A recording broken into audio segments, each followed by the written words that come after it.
Hi, it's Gabe. My Bible verse of the day. Cain murders Abel.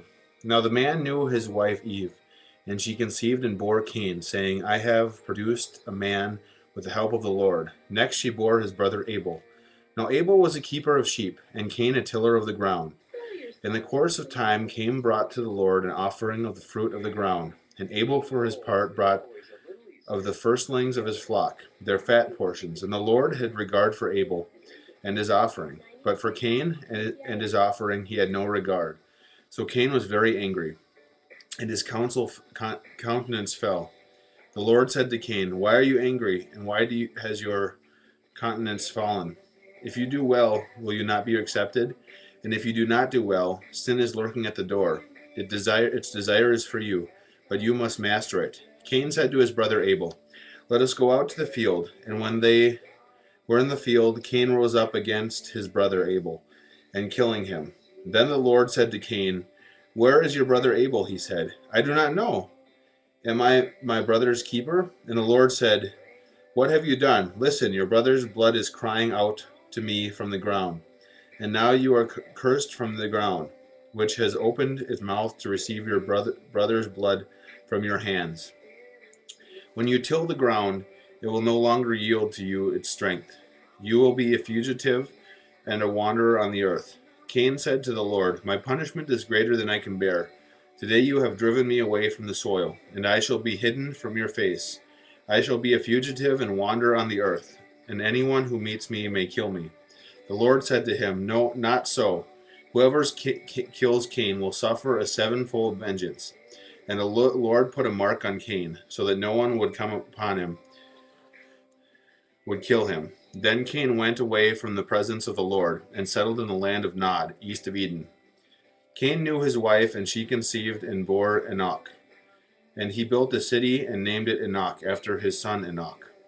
To Enoch was born Irad, and Irad was the father of Mehajuel, and Mehajuel the father of Methishuel, and Methishuel the father of Lamech. Lamech took two wives. The name of one was Adah, and the name of the other Zilhal. Adah bore Jabal. He was the ancestor of those who lived in tents and has livestock. His brother's name was Jubal. He was the ancestor of those who play the lyre and pipe. Zihal bore Tubal-Cain, who made all kinds of bronze and iron tools. The sisters of Tubal-Cain was Naamah.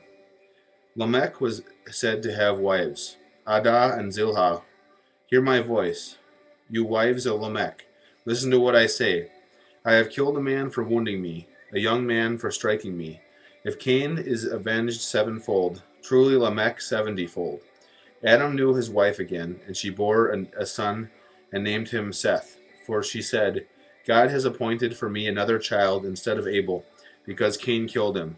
To Seth also a son was born, and named him Enosh. At that time people began to invoke the names of the Lord. Adam's descendants to Noah and his sons. This is the list of the descendants of Adam when God created humankind. He made them in the likeness of God, male and female. He created them, and he blessed them and named them humankind when they were created. When Adam had lived 130 years, he became the father of a son in his likeness, according to his image, and named him Seth.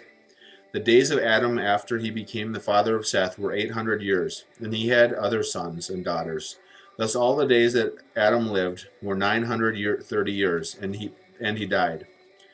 And Seth lived 155 years. He became the father of Enosh. Seth lived after the birth of Enosh 807 years, and he had other sons and daughters. Thus all the days of Seth were 912 years, and he died. When Enosh had lived 90 years, he became the father of Kenan. Enosh lived after the birth of Kenan 815 years, and had other sons and daughters. Thus all the days of Enosh were 905 years, and he died. When Kenan had lived 70 years, he became the father of Mahalalel. Kenan lived after the birth of Mahalalel 840 years, and he had other sons and daughters. Thus all the days of Kenan were 910 years, and he died. When Mahalalel had lived 65 years and became the father of Jared, Mahalalel lived after the birth of Jared 830 years and had other sons and daughters. Thus all the days of Mahalalel were 895 years, and he died. When Jared had lived 162 years, he became the father of Enoch. Jared lived after the birth of Enoch 800 years and had other sons and daughters. Thus all the days of Jared were 962 years, and he died. I'll continue this later, but it sounds like a whole lot of people living to be 1,000 years old and dying. I know in current time, if people live to be 100, it's a pretty important thing. It's actually an interesting book I'm reading right now that was written by a St. Thomas graduate called The Blue Zones, which goes all over the world and studies the lives of people who live to be 100 years or greater in groups. Real interesting book. But what do you think of all the people who live to be 1,000 years old in the Bible? There's a whole lot of them, and I'll keep reading in my next Bible verse of the day. Thanks.